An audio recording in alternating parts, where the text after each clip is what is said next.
오늘 제목은 우리를 죄에서 살리는 유일한 기준이란 제목을 가지고 함께 말씀을 나눠보고자 합니다. 오늘의 서론인데 꺾여버린 관계, 다시 일어서는 유일한 기준은 무엇인가 하는 것입니다. 사랑하는 성도 여러분, 인생을 살다 보면 내가 최선을 다해 쌓아 올린 노력의 한순간이 숲으로 돌아가거나 내가 가장 믿었던 관계가 절망의 낭떠러지 끝에 서 있는 것 같은 때를 만날 때가 있습니다. 마음의 속에서 분노와 절망이 치밀어 오르고 이제 모든 것이 끝났다는 절망감이 몰려올 때 우리는 무엇을 붙잡아야 할까요? 오늘 본문인 출애굽기 33장은 바로 이스라엘 역사의 가장 참담한 절망의 현장을 다루고 있습니다. 우리가 성경 전체의 흐름에서 출애굽기 33장의 위치를 파악하려면 그 앞에 있는 32장의 위치를 돌아보아야 합니다. 이스라엘 역사의 가장 참담한 위기는 산 위와 산 아래의 그런 극명한 대비에서 시작이 되었다고 볼 수 있습니다. 먼저 모세가 시내산 위에서 하나님의 율법과 성막 설계도를 받는 동안 산 아래의 백성들은 기다림을 참지 못하고 금송아지 우상을 만들어 섬기는 큰 죄악을 범했습니다. 이로 인해 하나님께서는 백성들을 모두 진멸하시겠다는 의지를 선포하셨지만 모세의 진멸 중지를 위한 간절한 1차 중보 기도를 통해서 전면적 파국이라는 최악의 상황은 방지되었습니다. 이어지는 해결의 과정에서 하산한 모세는 십계명 돌판을 깨트려버리고 그리고 범죄한 3,000명을 처형하며 신앙적 결단을 내립니다. 그리고 다시 산에 올라서 하나님께 용서를 비는 2차 중보 기도를 드렸지만 하나님께서는 너희끼리 가라며 사자만 보내시겠다는 이스라엘 백성에게 가슴 아픈 말을 하셨고 문제는 여전히 부분적 해결에 머물러 있었습니다. 결국 오늘 본문인 출애굽기 33장에서 완벽한 회복이 이루어지게 됩니다. 하산한 모세가 이스라엘 백성들의 모든 단장품을 제거하게 하고 진 바깥 임시 회막에서 예배할 때 백성들의 마음이 서서히 회복되기 시작을 합니다. 그리고 하나님께서 직접 동행해 주실 것을 구하는 모세의 3차 중보기도와 주의 영광을 구하는 간청에 하나님께서 응답하심으로 비로소 하나님과의 깨어진 관계가 회복되기에 이릅니다. 오늘 본문 33장은 하나님과의 관계가 산산조각난 위기 속에서 과연 깨져버린 관계를 다시 일으켜 세우는 유일한 기준은 무엇인가? 이것을 우리에게 명확하게 보여주고 있습니다. 첫째, 산 아래의 배신과 죄악, 그리고 가슴 아픈 선언을 전하시는 여호와란 제목으로 바로 첫 번째 귀절을 나누도록 하겠습니다. 하나님은 애굽의 복종 속에서 신음하던 이스라엘을 독수리 날개로 업어 이끌어 내셨습니다. 그리고 시내산으로 인도하셔서 말씀을 주시고 광야길에서 하나님이 함께 거하실 성막의 설계도를 전해 주셨습니다. 그런데 모세가 산 위에서 하나님의 영광을 대면하고 있는 그 40일 동안에 산 아래 백성들은 기다림을 참지 못했습니다. 불안에 떨던 그들은 아론을 압박해서 금고리를 모아 황금 송아지를 만들게 하였고, 그리고 지도자 아셀은 웃지 못할 이런 참담한 선포를 하게 됩니다. 그것이 뭐냐면 내일은 여호와의 절기이니라. 여호와의 절기는 이미 세 가지로 전해져 있었습니다. 유월절, 그리고 무교절, 그리고 수장절. 이것을 지키라고 하나님께서는 명하셨는데 모세는 거기에 반해서 또 다른 절기를 만들어 낸 것입니다. 그들은 하나님을 완전히 버린 것이 아니라고 여겼을지 모릅니다.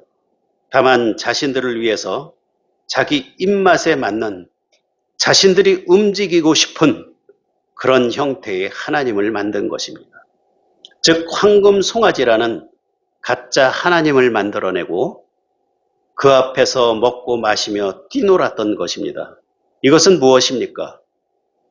이방 신교회, 이방 종교에 그것을 믿는 사람들이 하는 일반적인 형태입니다. 거기서는 결국 성적 타락까지 이루어지게 된다는 사실입니다. 불과 40일 만에 인간의 본성에 숨어있던 그런 큰 죄악이, 그런 죄성이 적나라하게 드러나게 되었던 것입니다. 행위 언약의 기준이었던 십계명 두 돌파는 깨어졌고 거룩하신 하나님 앞에 이스라엘은 당장 진멸당해도 할 수 없는 처지였습니다. 이때 하나님께서 백성들에게 가슴을 후비는 뼈저린 말씀을 전하십니다. 내가 너희를 젖과 꿀이 흐르는 가나안 땅으로는 들어가게 해주겠다. 가나안 족속도 다 내쫓아주고 그리고 그러나 너는 너희와 함께 올라가지 않겠다. 너희는 목이 곧은 백성이니 길에서 내가 너희를 진멸할까 염려함이라. 이게 오늘 본문 33장 1절에서 3절까지의 말씀입니다. 여러분, 이것은 그냥 일반적인 하나님의 말씀이 아니라 이스라엘 백성에게 전한 엄청난 충격의 말씀이었습니다.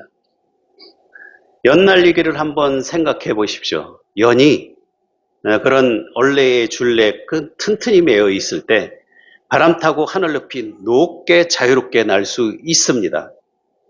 그러나 그것도 줄이 나를 속박한다고 생각해서 줄을 끊어버리면 어떻게 되겠습니까? 순간은 자유로울 수 있을 것 같지만 곧장 땅바닥에 추락해서 산산조각이 나게 된다는 겁니다. 이스라엘 백성도 마찬가지입니다. 이스라엘의 인생도 우리의 인생도 마찬가지라는 것입니다. 하나님이라는 줄에 연결되어 있을 때만 진정한 자유가 보장이 된다는 겁니다. 하나님께서 선물, 즉 가나안 땅은 주시겠지만 나 자신은 함께 가지 않겠다고 하신 선언은 축복이 아니라 이스라엘 백성들에게 가장 무서운 비극이었습니다. 다행히 백성들은 이 준엄한 말씀을 듣고 슬퍼하며 통곡했습니다. 이것은 뭐냐면 이스라엘 백성들이 회개하고 돌아섰다는 것입니다. 금송아지를 만들었던 바로 그 이방 종교의 흔적이자 자랑거리였던 폐물들을 던져버리고 결단을 한 것입니다. 하나님 없는 가나안 땅은 아무런 의미가 없습니다. 이렇게 고백한 것입니다. 죄악의 절망을 뒤집는 유일한 무기는 무엇일까요? 하나님은 이스라엘 백성들 삶의 중심지에서 떠나서 진중이 아닌 진 바깥, 약간 멀리 떨어진 곳에 만남의 회막을 설치하게 하셨습니다.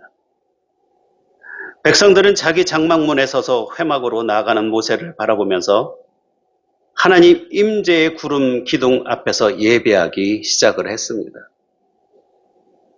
그들의 심령에 하나님을 향한 갈등이 갈망이 다시 불일 듯 일어나게 된 것입니다. 이때 모세는 만남의 회막으로 들어가서 하나님 앞에 엎드립니다. 1차, 2차가 모세의 중보기도가 말씀과 성막 설계도를 받으려고 올라갔던 시내산 위에서 이루어졌던 것이면 이제 3차 중보기도는 바로 그 한 산 아래인 만남의 회막에서 이루어지고 있다는 사실입니다. 이것이 바로 이스라엘을 살려낸 모세의 세 번째 중보 기도라는 사실입니다. 모세는 과연 무엇을 근거로 하나님께 기도했을까? 자신이 40일 동안 금식한 공로를 내세웠을까요? 아닐 것입니다. 백성들의 착한 행실을 변호했을까요? 아닙니다.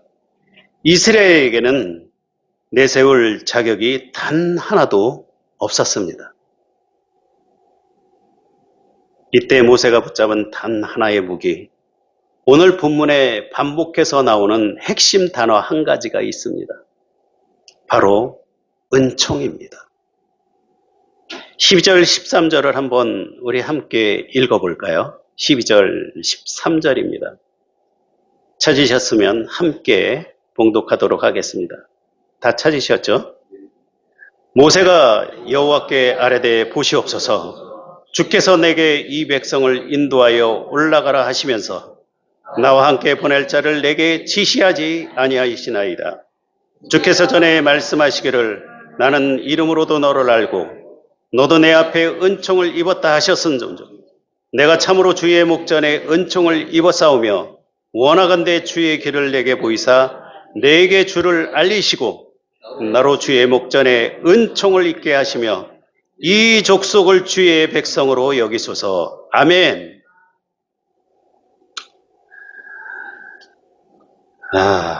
참 저희 같으면 이렇게 기도할 수 있을까 하는 마음이 듭니다. 제 자신을 두고 생각해 보면 쉽지 않은 기도라고 여겨집니다. 모세의 기도는 아주 명확했습니다. 하나님, 저의 공로나 백성들의 자격이 때문이 아니라 주님께서 저에게 은총을 베푸셨다고 말씀하지 않으셨습니까? 그 하나님의 은혜, 성품에 의지하여서 지금 구합니다. 이 백성을 주님의 백성으로 여겨주세요. 주께서 친히 우리와 함께 가지지 않으시겠다면 우리를 이곳에서 올려 보내지 마옵소서. 하나님은 우리를 인격적으로 아십니다.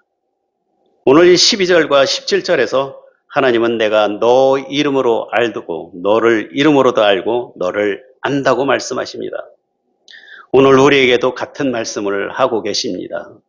사랑하는 여러분들을 하나님은 내가 너를 이름으로도 알고 너를 속속들이 안다고 지금 말씀하고 계십니다. 그분들이 여러분들입니다. 성경에서 이름은 그 사람의 전인격을 말씀하고 있습니다. 하나님은 우리를 수많은 무리 중에 이름 없는 그런 객체가 아니라 한 사람 한 사람의 사정과 아픔을 아주 자세하게 아시는 분입니다. 자신의 어떠함이 아니라 오직 나를 인격적으로 아시는 하나님의 은혜와 성품만을 의지하여 엎드린 이 중보 기도에 하나님의 마음이 움직였습니다. 마침내 하나님이 응답하십니다. 14절과 17절을 우리 함께 읽어보도록 할까요? 14절과 17절입니다. 하나님, 여호와께서 이르시되 내가 친히 가리라. 내가 너를 쉬게 하리라. 여호와께서 모세에게 이르시되 내가 말하는 이 일도 내가 하리니 너는 내 목전에 은총을 입었고 내가 이름으로도 너를 알미니라. 여호와께서 이르시되 내가 친히 가리라. 내가 너를 쉬게 하리라. 여기서 내가 너를 쉬게 하리라. 이 뜻은 원어적인 그런 내용을 보면 내가 너를 안전하게 하겠다. 이런 뜻입니다.